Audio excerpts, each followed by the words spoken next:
السلام علیکم ورحمۃ اللہ۔ ترجمہ تفسیر القرآن الکریم، سبق نمبر 464، سورہ یوسف، آیت 1 تا 2، پارہ نمبر 12۔ اعوذ باللہ من الشیطان الرجیم، بسم اللہ الرحمن الرحیم۔ الف لام را، تلک آیات الکتاب المبین،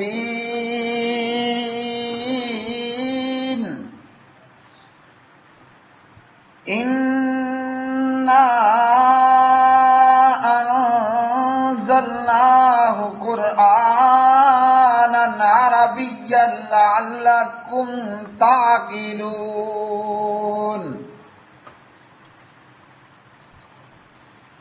اللہ تعالیٰ کے نام سے جو بے حد رحم والا نہایت مہربان ہے۔ الف لام را، یہ واضح کتاب کی آیات ہیں، بے شک ہم نے اسے عربی قرآن بنا کر نازل کیا ہے تاکہ تم سمجھو۔ الف لام را، الف لام را، دل کا یہ آیتیں ہیں الکتاب المبین، واضح کتاب کی۔ انا، بلا شبہ ہم نے، انزلناہ، نازل کیا ہے اس کو، قرآن، عربین، عربی یعنی عربی زبان میں، لعلکم، تاکہ تم، تعقلون، سمجھو۔ پیارے بھائیوں اور بہنوں، معزز سامعین و سامعات، آج کا سبق سورہ یوسف کی یہ آیات بینات۔ سورہ یوسف دکھوں، دردوں، غمیوں، پریشانیوں، مجبوریوں، لاچاریوں اور پریشانیوں کی بہترین دوا ہے۔ ویسے تو پورا قرآن مجید اللہ سبحانہ و تعالیٰ کا کلام ہے، اور قرآن مجید اللہ کی جانب سے نور ہے، اور یہ روشنیاں بکھیرنے والا قرآن مجید غموں کو دور کرنے والا، پریشانیوں کو ختم کرنے والا ہے۔ سورہ یوسف کے اندر کہیں پر تو انتہا درجے کا غم، اور کہیں پر انتہا درجے کی خوشی، کہیں پر انتہا درجے کا جرم، اور کہیں پر انتہا درجے کا صبر، کہیں پر انتہا درجے کا ظلم، اور سورہ یوسف میں کہیں پر انتہا اور اعلیٰ معیار کا معاف کرنا۔ سورہ یوسف مکی سورت ہے۔ جب پیارے نبی علیہ الصلوۃ والسلام پر اور دیگر اہل ایمان و اہل اسلام پر مکہ کے کافروں مشرکوں نے ظلم و ستم کے پہاڑ توڑ دیے، سیدہ خدیجہ رضی اللہ تعالی عنہا کا انتقال ہو چکا، اور نبی علیہ الصلوۃ والسلام کو شیلٹر فراہم کرنے والے آپ کے مہربان چچا جناب حضرت ابو طالب بھی دنیا سے بغیر کلمہ پڑھے رخصت ہو چکے۔ مکہ والوں کا ظلم و تشدد نبی علیہ السلام پر اور اہل اسلام پر پہلے ہی موجود تھا، اور مزید اس میں طوفانی کیفیت آئی، اور یہ ظلم و بربریت پیغمبر پر اور اہل اسلام پر مزید زیادہ ہوا، اور مسلمان بھی غمزدہ رہتے، حضور نبی کریم علیہ الصلوۃ والسلام بھی غم زدہ رہتے تھے۔ ایک غم اس بات کا کہ یہ کافر مسلمان نہیں ہو رہے، نہ تو یہ اسلام کا پاس رکھتے ہیں اور نہ یہ رشتہ داری اور خاندانی تعلقات کو خاطر میں لاتے ہیں، یعنی قومی اہمیت اور غیرت بھی ان کے اندر نہیں، اور اسلام کو سمجھنے پر بھی یہ تیار نہیں ہیں، جیسا کہ قرآن مجید فرقان حمید نے فرمایا قُل لَّا أَسْأَلُكُمْ عَلَيْهِ أَجْرًا إِلَّا الْمَوَدَّةَ فِي الْقُرْبَى، کہہ دیجئے میں تم سے اس پر کوئی اجرت مزدوری نہیں طلب کرتا مگر رشتہ داری کی وجہ سے دوستی، یعنی کسی چیز کا تو کوئی حیا کر لو، کوئی پاس کر لو۔ تو کافروں کا ظلم و بربریت، نبی علیہ الصلوۃ والسلام سے مظلوم مسلمانوں کی حالت بھی نہ دیکھی جاتی، اس پر بھی آپ پریشان رہتے، اور ان بے ایمانوں کافروں مشرکوں کا اسلام کے قریب نہ آنا، حقیقت کو حقیقت جان کر بھی حقیقت کو اور حق کو تسلیم نہ کرنا، اس پر بھی نبی علیہ الصلوۃ والسلام کا پریشان ہو رہنا۔ تو ایسے موقع پر سورہ یوسف کا نزول ہوا، اور اسی طرح بعض روایات میں کہ صحابہ کرام رضوان اللہ علیہ مجمعین نے حضور نبی کریم علیہ السلام سے فرمایا کہ کوئی قصہ ہمیں سنائیے، تو سورہ یوسف کا نزول ہوا۔ سورہ یوسف پیغمبر کو تسلی دینے اور اہل ایمان کو تسلی اور استقامت کے لیے نازل ہوئی کہ دشمن چاہے جس حد تک بھی چلا جائے اور وہ بھائی چارگی اور اسی طرح رشتہ داری اور ان تمام چیزوں کا پاس نہ کرتے ہوئے تمام حدوں کو پار کر جائے، پھر بھی تمہیں ڈٹے رہنا ہے، استقامت اختیار کرنی ہے، ڈاماڈول نہیں ہونا، گھبرانا نہیں، پلٹنا نہیں، پریشان نہیں ہونا، غم زدہ نہیں ہونا، جیسا کہ ایک اور مقام پر فرمایا وَأَنْتُمُ الْأَعْلَوْنَ إِن كُنتُم مُؤْمِنِينَ، کامیابی اور بلندیاں ایمان والوں کی ہی ہوں گی، ہاں ایماندار ہونا، استقامت کا ہونا، ڈٹ جانا یہ ضروری ہے۔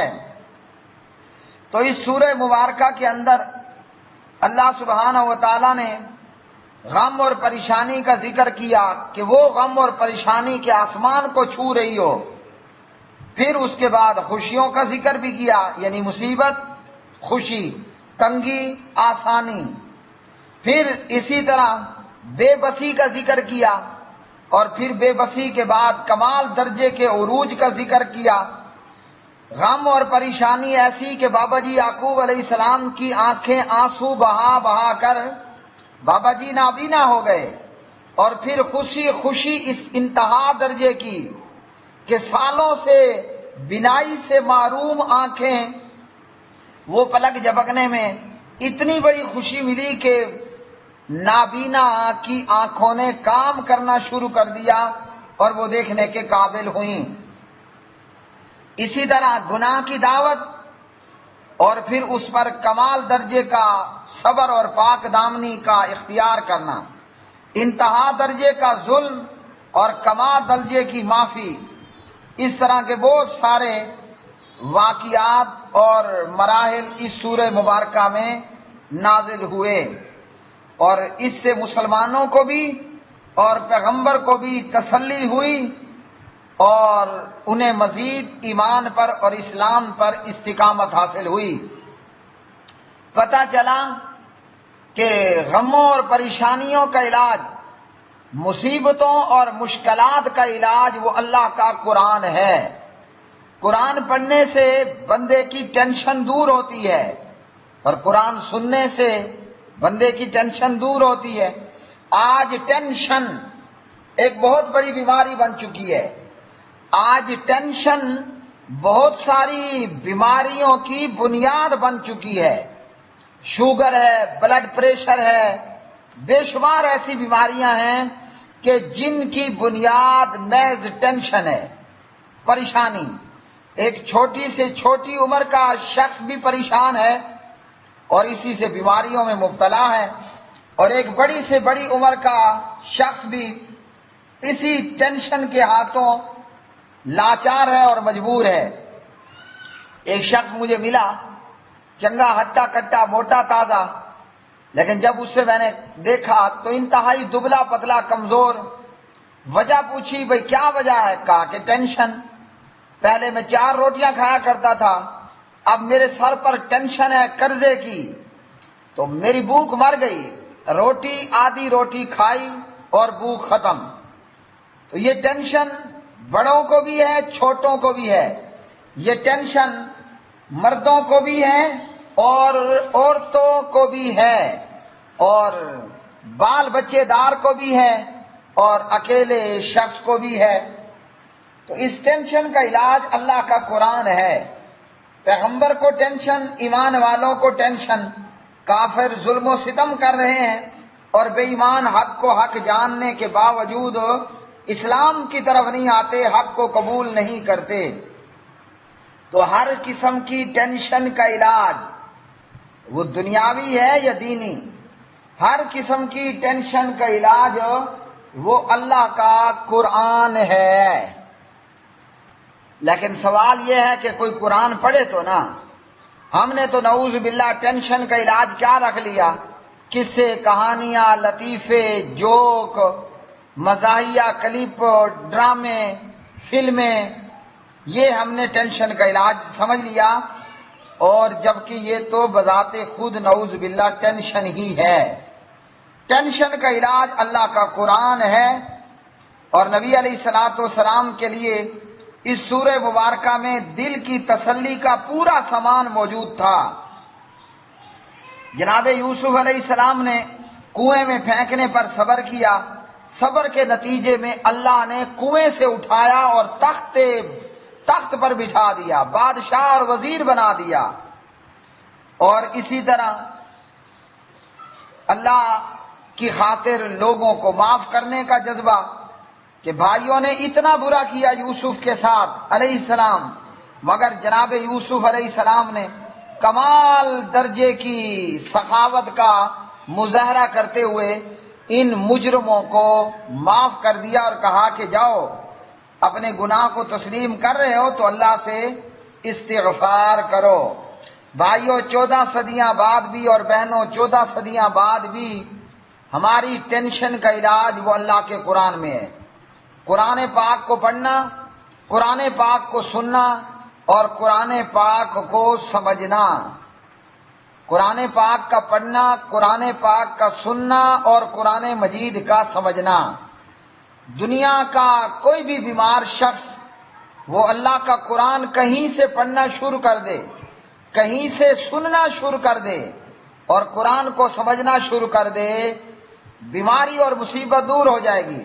اور قرآن مجید کا کمال دیکھیے کہ ایک سردار کو بچھو یا سانپ نے ڈسا، اور پیارے نبی علیہ السلام کے شاگرد نے، آپ کے صحابی نے سورہ فاتحہ پڑھی اور اس مریض پر پھونک دی۔ نتیجہ یہ ہوا کہ بغیر کسی گولی، بغیر کسی ملہم پٹی، بغیر کسی دوائی دارو کے وہ مریض چنگا ہو گیا۔ اور پھر اس میں انہوں نے اس صحابی کو اور اس جماعت کو بکریاں دیں۔ تو یہ قرآن مجید کیا ہے؟ ہر بیماری کی دوا دارو ہے۔ اس کے پڑھنے سے آپ کی مصیبت، بیماری، ٹینشن دور، اس کے سننے سے، اس کے سمجھنے سے، اور مریض پر پڑھ کر پھونکنے سے بھی آپ کا مریض چنگا ہو جائے گا۔ فرمان اللہ سبحانہ و تعالیٰ نے یہ واضح کتاب کی آیات ہیں، یہ واضح کتاب کی آیات ہیں، یعنی یہ کتاب ہر ایک کی سمجھ میں آنے والی، اس کا انداز بیان اتنا واضح، سادہ اور صاف ہے کہ جو بھی اس کو سنے گا وہ اس کی سمجھ میں آئے گا، اور یہ ہر قسم کے شک و شبہ سے بھی بالا ہے۔ اور میرے بھائیوں، ابو جہل اور مکہ کے کافروں نے بھی قرآن سنا اور انہیں سمجھ میں آ گیا کہ قرآن جو کہہ رہا ہے وہ سچ ہے، لیکن شیطان کی پیروی نے، ظلم اور زیادتی نے اور فرعونیت نے انہیں اسلام قبول کرنے سے روکا اور دور رکھا، پرے رکھا۔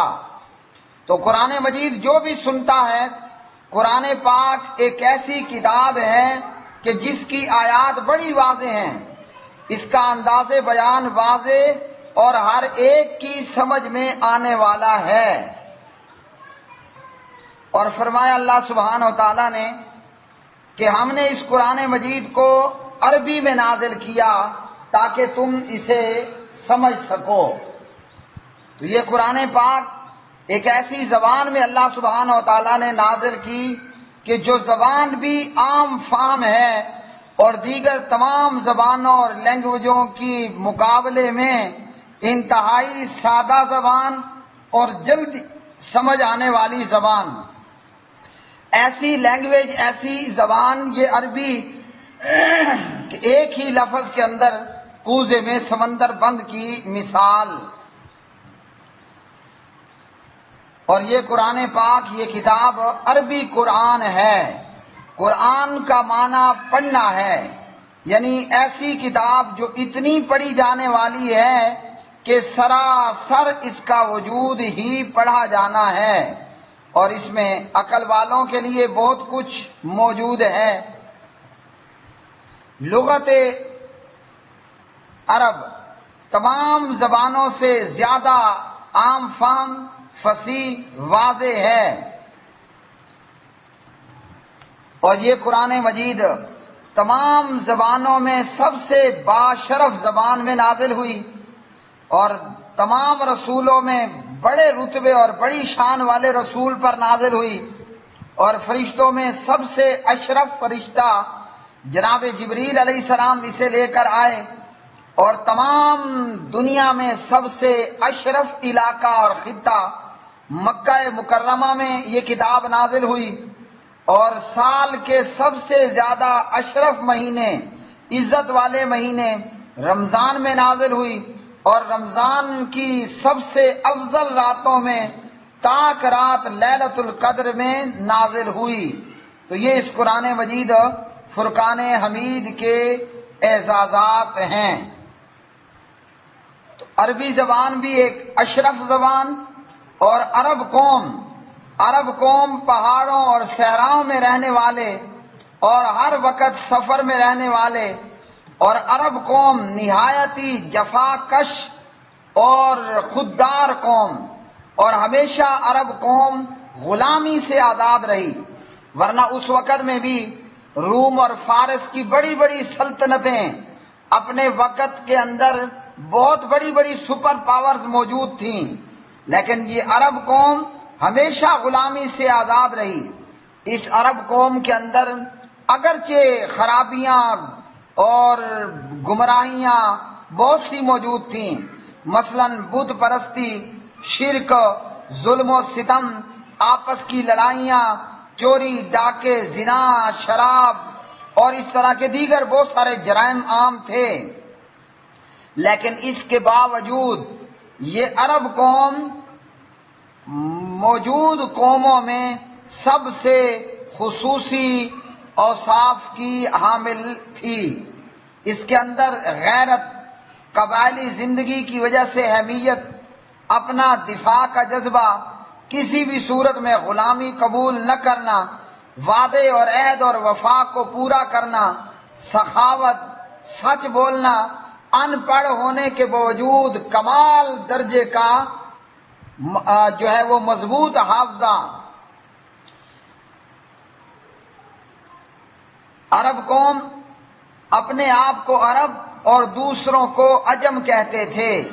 عجم کا معنی گنگے، اور عرب کا معنی اپنے مطلب کو واضح طور پر بیان کرنے والے۔ اس لیے اللہ سبحانہ و تعالیٰ نے بے شمار مصلحتوں کے تحت عرب قوم کا انتخاب کیا، اور نبی آخر الزمان جناب محمد الرسول اللہ صلی اللہ علیہ وسلم کو عربوں میں خاتم النبیین والمرسلین، پورے عالم کے لیے مبعوث فرمایا، اور قرآن مجید عربی میں نازل کیا، اور اہل عرب کو چیلنج دیا، جو کہ مضبوط حافظے کے مالک اور بہترین جو ہے وہ اسلوب رکھنے والی قوم، چیلنج دیا کہ اس قرآن کے جیسی ایک کتاب تو لا کر دکھاؤ، چند آیات یا چند صورتیں تو اس جیسی بنا کر لاؤ۔ وہ عرب جو اپنے متعلق دعویٰ رکھتے تھے اور ہیں کہ اپنی بات کو واضح طور پر بیان کرنے والے اور دوسروں کو گنگا کہنے والے، وہ اللہ کے چیلنج کے مقابلے میں خود گنگے ہو گئے۔ نہ قرآن پاک کی جیسی کتاب لا سکے، نہ اس جیسی 10 صورتیں پیش کر سکے، نہ اس جیسی چند آیات پیش کر سکے۔ اور یہ قرآن اور صاحب قرآن اور یہ عرب قوم، قرآن پاک، صاحب قرآن اور عرب قوم کو اللہ نے پوری دنیا پر غلبہ عطا کر دیا کہ جناب حضرت عمر رضی اللہ تعالی عنہ وہ 22 لاکھ مربع میل کے حکمران، اور جناب معاویہ رضی اللہ تعالی عنہ اس سے بھی کہیں زیادہ جو ہے وہ دنیا پر حکومت کرنے والے۔ اور یہ کون تھے؟ یہ عرب تھے۔ جہاں تک ان کے گھوڑے جا سکے اور جہاں تک ان کے پیدل جا سکے، انہوں نے اسلام کا غلبہ کیا، اور عرب قوم پوری دنیا پر حکمران ہوتی ہے۔ اور جہاں آگے پانی اور دریاؤں اور سمندروں نے راستہ روکا، وہاں پھر بحری بیڑوں اور کشتیوں کے ذریعے انہوں نے اسلام کا غلبہ کیا۔ نہ صحرا چھوڑے، نہ پہاڑ چھوڑے، نہ سمندر و دریا چھوڑے، ہر طرف لا الہ الا اللہ کی صدائیں گونجنے لگیں، اور اللہ نے قرآن اور صاحب قرآن کے اس رتبے اور فضیلت کی بدولت پوری عرب قوم کو دنیا پر ایک عظیم غلبہ عطا فرمایا۔ وآخر دعوانا ان الحمد للہ رب العالمین۔